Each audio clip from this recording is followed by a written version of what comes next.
आज रात किसी भी सूरत में मुझे कोई रहने दे। मुझे डर है कि मुझे कोई जानवर ना खा जाए। यहाँ एक झोपड़ी नजर आ रही है, शायद उसमें कोई हो। उसी दरवाजे पर दस्तक देती हूँ।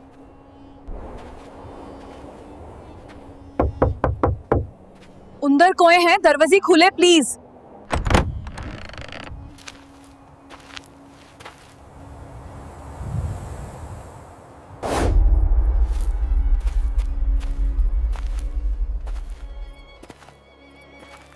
तुम अभी कहाँ से आई हो? तुम जो भी हो, मेरी झोंपड़ी में क्या करने आई हो? मैं एक मुसाफिर हूँ, रास्ता भटक गई हूँ। मुझे एक रात के लिए पनाह चाहिए, सुबह होते ही चली जाऊंगी। कोई बात नहीं, मैं तुम्हें रहने दूंगा, लेकिन तुम्हें मेरा एक काम करना होगा। ऐसा कौन सा काम है जो मुझे तुम बैठने से भी पहले बता रहे हो? तुम मुझे ये बताओ कि तुम शादीशुदा हो या नहीं। तुम्हें मेरी शादी से क्या दखल है? मैंने एक रात के लिए तुमसे पनाह मांगी और तुम इतने सवाल कर रहे हो। जो शादीशुदा औरत होती है वो मेरी बात खुद ब खुद समझ जाती है, इसलिए पूछ रहा था। नहीं, ऐसी कोई बात नहीं है। जो काम तुम कहोगे मैं करने के लिए तैयार हूँ। बस मुझे एक रात के लिए रहने ठीक दो। है, तुम उधर जाओ, लेट जाओ, मैं तेल लेकर आता हूँ। राजस्थान के रेतले टीलों के बीच जयपुर से कुछ दूर एक पुराना मिट्टी का घर था। इस घर में 100 साल का बूढ़ा अकेले रहता था। इस बूढ़े का नाम कोई नहीं जानता था। वो आज भी अपने घर में तन्हा था। रात की गहरी खामोशी छाई हुई थी। अचानक दरवाजे पर दस्तक हुई। बूढ़ा बस्तर से उठा। उसने अपने आप से कहा, इस वीराने में मेरे घर कौन आ सकता है? आज तक यहाँ कोई नहीं आया। लेकिन दरवाजा और जोर से बजने लगा। बूढ़ा आहिस्ता से उठा और दरवाजे की तरफ बढ़ा। जैसे ही उसने दरवाजा खोला, बाहर का मंजर देखकर वो दंग रह गया।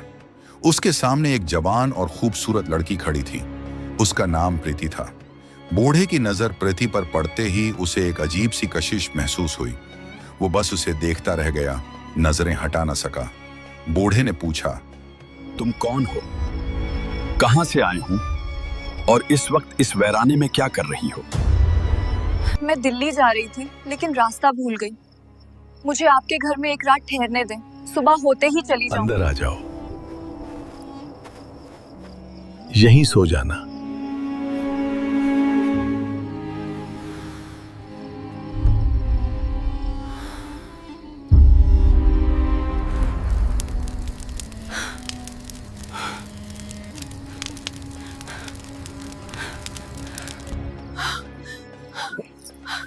क्या हुआ?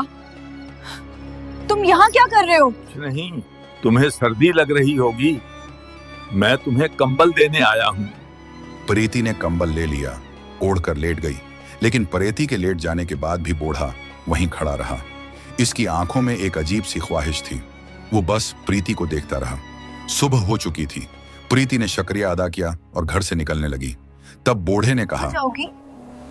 तुम एक जवान लड़की हो, दिल्ली यहाँ से बहुत दूर है। आज रात ठहर जाओ, बस एक रात की बात है। कल मैं तुम्हारे जाने का इंतजाम कर दूंगा। उसकी आंखों में वही अजीब सी नजर थी, जैसे वो कोई चाल चल रहा हो। प्रीति ने उसकी बात सुनकर ठहरने को हाँ कर दी। बूढ़ा उसे देखता रहा, जैसे वो चाहता हो कि प्रीति खुद उसके करीब आए। रात आई। प्रीति कोने में अपने बस्तर पर लेटी थी। बूढ़ा भी अपने बस्तर पर लेट गया। जब रात का आखिरी पहर था और खामोशी गहरी हो चुकी थी, बूढ़ा खामोशी से उठा। वो आहिस्ता आहिस्ता प्रीति के करीब पहुंचा। काफी देर तक उसे देखता रहा, फिर उसके पास बैठ गया। आहिस्ता से प्रीति की पेशानी छूने लगा। अचानक प्रीति की आंखें खुल गईं। वो जल्दी से उठी और बोली, क्या हुआ? तुम यहाँ क्या कर रहे हो? बूढ़ा उसकी आंखों में देखता रहा, जैसे किसी ख्वाब में खो गया हो। फिर बोला, मैं तुम्हें तकिया देने आया हूं। तुम बगैर तकिया के लेटी हो। गर्दन में दर्द होगा, ये लो तकिया। प्रीति ने तकिया ले लिया और गुस्से से बोली, अब यहां से चले जाओ। बूढ़ा वापस अपने बस्तर पर चला गया। रात को वो खुद से बातें करने लगा। प्रीति सुबह चली जाएगी। आज मेरा आखिरी मौका था। मैं उसे उस तरह नहीं जाने दूंगा। कोई ना कोई चाल जरूर चलूंगा। मुझे कल उसे किसी तरह रोकना पड़ेगा। उन्हीं सोचों में डूबा बूढ़ा आखिरकार सो गया। सुबह हो चुकी थी। प्रीति उठकर बूढ़े के पास आई और बोली, अगर मेरी रवाना होने का इंतजाम हो गया है तो मुझे रुखसत कर दें। बताओ तुमने क्या इंतजाम किया है? बूढ़ा कुछ लम्हे उसे देखता रहा, फिर आहिस्ता से बोला, नहीं, आज तुम यहां से नहीं जा सकती। प्रीति बूढ़े की बात सुनकर हैरान रह गई। उसने पूछा, क्यों? मैं आज क्यों नहीं जा सकती? बूढ़े ने कहा, तुम्हें एक रात और ठहरना पड़ेगा।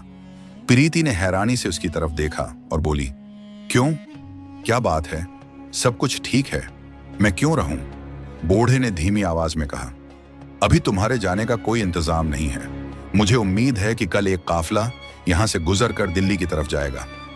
प्रीति ने काफिला का लफ्ज सुना तो कुछ सुकून महसूस किया। उसने सोचा, ठीक है, मैं कल काफिले के साथ चली जाऊंगी, आज रात यही रहूंगी। ये सुनकर बूढ़ा बहुत खुश हुआ। उसने अपने आप से कहा, मुझे एक रात और मिल गई। बूढ़ा सारा दिन दूर से प्रीति को देखता रहा। उसकी आंखें अब और भी गहरी हो चुकी थीं। रात गहरी होती जा रही थी। प्रीति बस्तर पर चली गई। बूढ़ा भी बस्तर पर चला गया, लेकिन उसका दिल बेचैन था। वो लेटा रहा, मगर उसकी नजरें छत की तरफ नहीं, बल्कि कमरे के कोने में सोई प्रीति को देख रही थी। वो जोर जोर से सांस ले रहा था।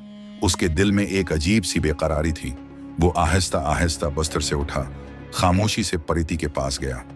वो उसे ऊपर से नीचे तक देखने लगा, फिर उसके पास बैठ गया और उसके बालों को आहिस्ता से सहलाने लगा। अचानक प्रीति हल्की सी हली। बूढ़े को डर लगा कि कहीं वो जाग न जाए। वो घबराकर हाथ पीछे खींच लिया। उसका चेहरा देर तक उसे देखता रहा। उसकी आंखों में सिर्फ ख्वाहिश ही नहीं, पुरानी प्यास भी थी। अचानक प्रीति की आंखें खुल गईं। वो चीख पड़ी, लेकिन बूढ़े ने जल्दी से उसका मुंह दबा दिया ताकि आवाज न निकले। फिर वो फौरन अपने बस्तर पर आ गया और यूं लेट गया जैसे कुछ हुआ ही ना हो। प्रीति सारी रात सोचती रही, ये बूढ़ा मेरे पास क्यों आया? वो क्या करने की कोशिश कर रहा था? उसकी नीयत ठीक नहीं लगती। वो डर से कांप रही थी। आखिर सोचते सोचते सो गई। सुबह हो चुकी थी। प्रीति उठकर बूढ़े के पास आई और पूछा, क्या काफिला यहाँ है? अब मुझे इजाजत दें। बूढ़ा कुछ देर उसकी आंखों में देखता रहा, फिर बोला, मगर अभी काफिला नहीं आया। प्रीति चौंक गई। उसने कहा, लेकिन तुमने कहा था कि आज काफिला आएगा।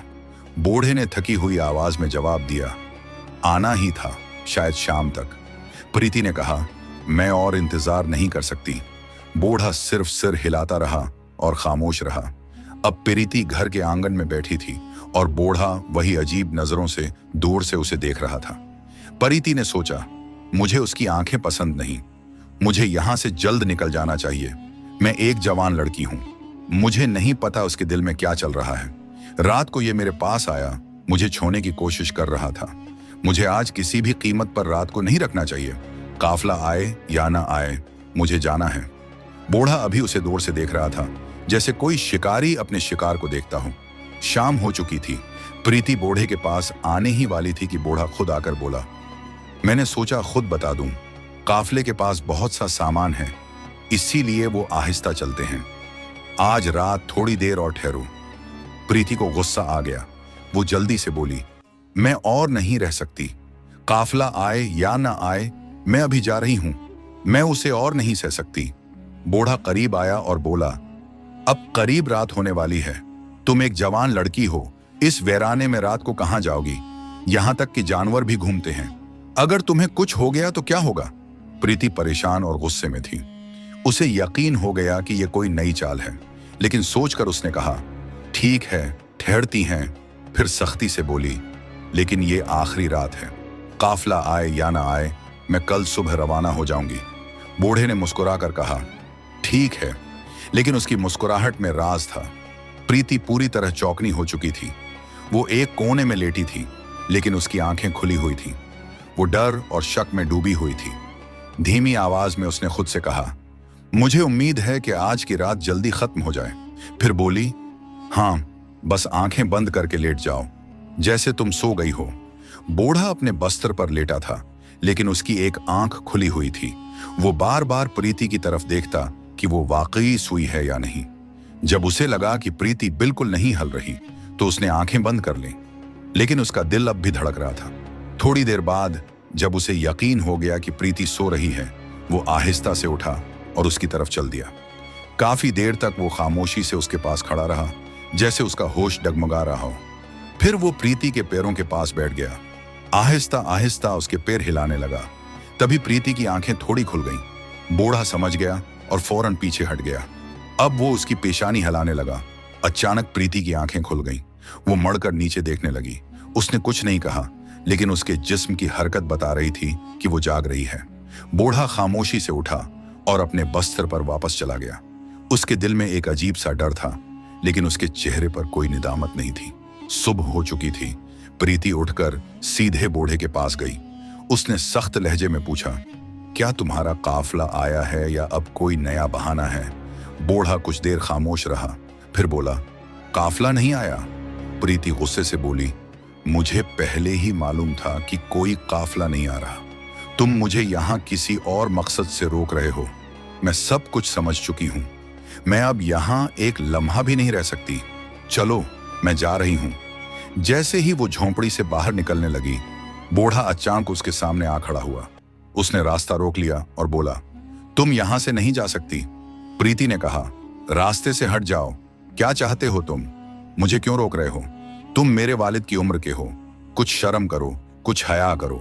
बूढ़े ने गहरी आवाज में कहा, यहां वो नहीं है जो तुम देख रही हो। जिस शख्स की तलाश में तुम दिल्ली जा रही हो, कौन जानता है वो यहीं कहीं हो। प्रीति ने कहा, मैं यहां एक पल के लिए भी नहीं रहना चाहती और तुम्हें यह बताने की जरूरत नहीं, लेकिन अगर तुम आज रात यहां ठहरोगी तो ये तुम्हारे लिए बेहतर होगा। प्रीति चौंक गई।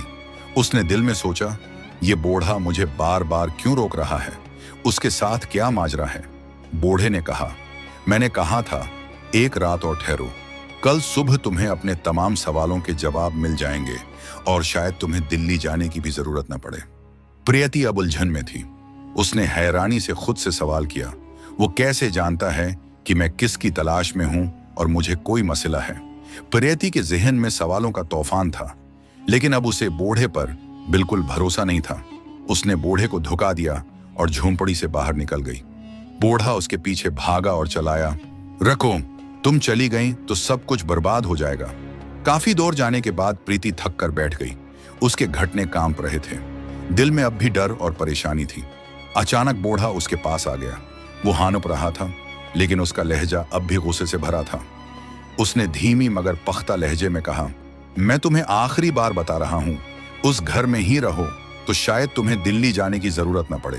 प्रीति ने थके मगर सख्त लहजे में पूछा, अगर कुछ है तो साफ साफ बता, क्यों नहीं देते? बूढ़े ने गहरी सांस ली और बोला, मैं अभी तुम्हें यहां नहीं बता सकता।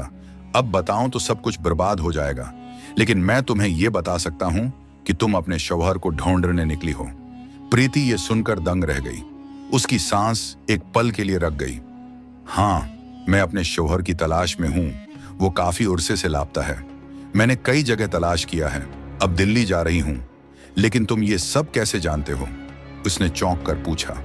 बूढ़े ने बड़ी संजीदगी से कहा, मुझे सब मालूम है, लेकिन तुम्हें एक रात मेरे साथ गुजारनी पड़ेगी, तभी मैं तुम्हारे तमाम सवालों का जवाब दे सकूंगा। प्रीति उसकी अजीब बात सुनकर डर गई। उसने खौफ, शक और उलझन से बूढ़े की तरफ देखा। दिल ही दिल में सोचने लगी, क्या ये कोई नई चाल है? अब ये रात मेरे साथ क्या करने वाला है? बूढ़ा वहीं खड़ा था, बहुत संजीदा और परेशान।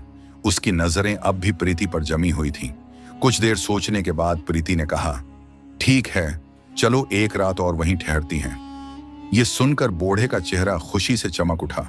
उसकी आंखें चमक रही थीं, जैसे कोई मंजिल करीब आ रही हो। ठीक है, उसने कहा। प्रीति और बूढ़ा अब घर वापस चल पड़े। प्रीति आगे चल रही थी, बूढ़ा पीछे था। वो जल्दी में नहीं था, लेकिन जोशीला था।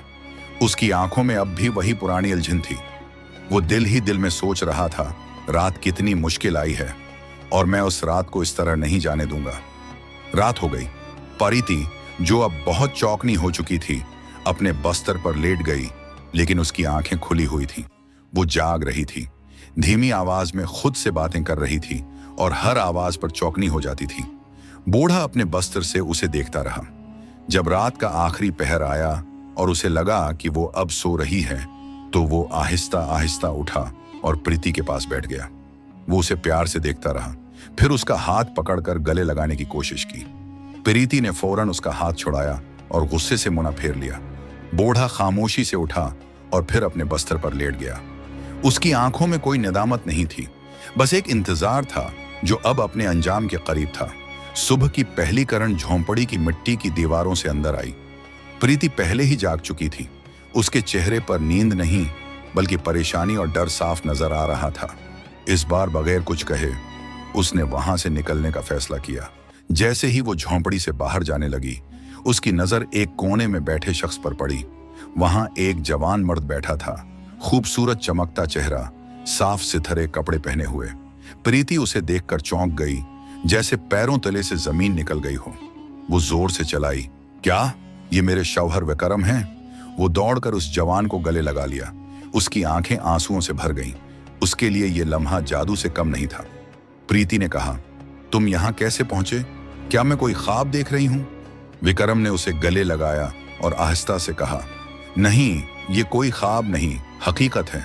मैं वापस आ गया हूं। प्रीति की खुशी का कोई अंत नहीं था। जिसे वो बरसों से ढूंढ रही थी वो उसके सामने था। बताइए आपको हमारी कहानी कैसे लगे। अगर आप चाहती कि इसके पार्ट 2 भी अपलोड किया जाए तो कमेंट करें पार्ट 2। हम पार्ट 2 को अपलोड कर देंगे। और हाँ, एक और बात, अगर आपने अभी तक हमारे चैनल सब्सक्राइब नहीं किया है तो अभी से सब्सक्राइब करें, जल्दी से। शाबाश करें।